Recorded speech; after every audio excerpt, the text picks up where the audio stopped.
بسم اللہ الرحمن الرحیم نحمدہ ونصلی علی رسولہ الکریم اما بعد۔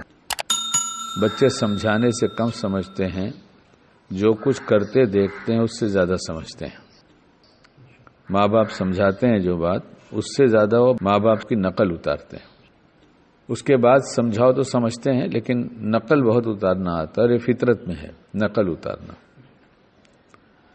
تو اس نقل میں جیسے ہم بڑے ہوتے جاتے ہیں، ہمارے حساب سے ہماری عقل بڑھتی جاتی ہے، سوچ سمجھ بڑھتی جاتی ہے، اور ایک ماحول جو گھر کا بنا رہتا ہے، اس کے علاوہ بھی باہر کی دنیا میں بہت سی چیزیں دیکھتے ہیں، سنتے ہیں۔ اب بچے جب بڑے ہو جاتے ہیں تو پھر سوال شروع کرتے ہیں، باہر لے جاؤ تو بچوں کو باہر لے جانا چاہیے، بس پیکٹ کے کھانا نہیں کھلانا چاہیے۔ اگر وہ کہیں یہ دلا دیجئے وہ دلا دیجئے تو گھر پہ چل کے ہم سب کھلا دیں گے، اور گھر پہ ہر چیز بن جاتی ہے، کوئی مسئلہ نہیں۔ تو پھر وہ سوال شروع کرتے ہیں، یہ کیا ہے، یہ کیا ہے، ایسا کیوں ہے؟ تو بچوں کو ڈانٹنا نہیں چاہیے، بچوں کو پیار سے سمجھا دینا چاہیے، کیونکہ یہ سیکھ رہے ہیں، یہ سیکھنا چاہ رہے ہیں۔ پہلے بولتے نہیں تھے تو دیکھ کے نقل اتار رہے تھے، اب کچھ بولنے لگے، دیکھنے لگے تو پوچھنے لگے۔ تو یہ ہماری فطرت میں ہے کہ ہم جو چیز دیکھتے ہیں اس سے متاثر ہوتے ہیں، اس کے بارے میں سوال کرتے ہیں، اور ہمیں پسند لگتی ہے تو اسے لے بھی لیتے ہیں۔ لیکن شعور نہ ہونے کی وجہ سے جو رواج میں نقصان کی چیز ہے وہ بھی لے لیتے ہیں، کہ اس کے بارے میں ہم نے سوال کیا ہوتا تو شاید ہمیں سمجھ میں آ جاتا۔ سوال کیا کرنا ہے، یہ رواج ہے، اس کا کوئی دین ہے کیا؟ اس کا کوئی دین ہے کیا؟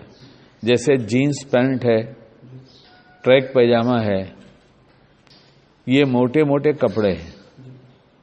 میرے تو سمجھ میں نہیں آتا، سب کی فطرت الگ ہوتی ہے، اس میں طبیعت میں کوئی غیر شرعی بات نہیں ہے، الگ الگ سوچ ہوتی ہے، لیکن لنگی بھی اس زمانے میں پہنتے تو پتلی والی سنبھال کے رکھتے ہیں، اور اتنی لوز رہے کہ پوری ہوا لگے۔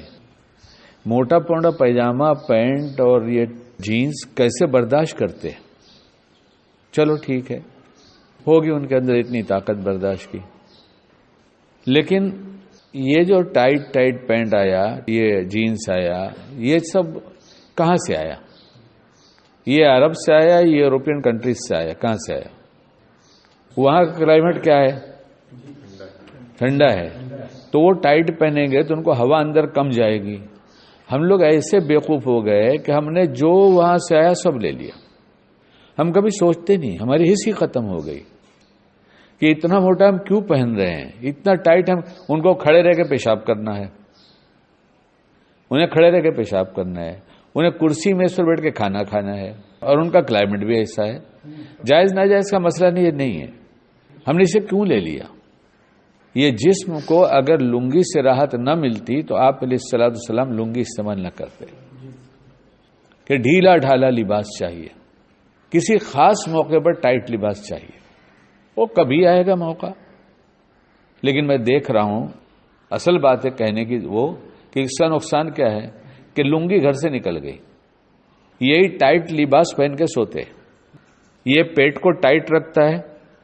پہلے جو انگریز پہنتے تھے وہ آج بھی لوگ پہنتے ہیں، جس کے اندر بیلٹ لگا ہوتا تھا، تو اس کو کھانے کے ٹائم لوز کرتے تھے کہ کھانا کھانا پیٹ باہر آئے گا، یا کھا کر لوز کر دیتے تھے۔ اب ہمارا یہ ٹریک پیجامہ اور یہ الاسٹک جو لگی رہتی ہے، یہ تو پیٹ پھولے گا تو بھی ٹائٹ رہے گی، پیٹ پچکا رہے گا تو بھی ٹائٹ رہے گی، تو ہضم میں کتنی تکلیف ہوتی ہوگی۔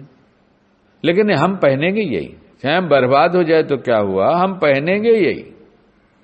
ارے بھائی دلیل اگر صحیح ہے تو سنو نا، مانو نا۔ پھر ایک نقصان یہ ہے کہ پینٹ ٹریک اتارے بغیر دوسرا پیجامہ نہیں پہن سکتے، اور لنگی گھر میں رکھتے نہیں، لہذا ننگے ہونا پڑتا ہے۔ ننگا ہونا یہ بے حیائی کا ایک چھوٹا سا عمل شروع ہو جاتا ہے، یہ بے حیائی بہت دور تک لے کے جاتی ہے۔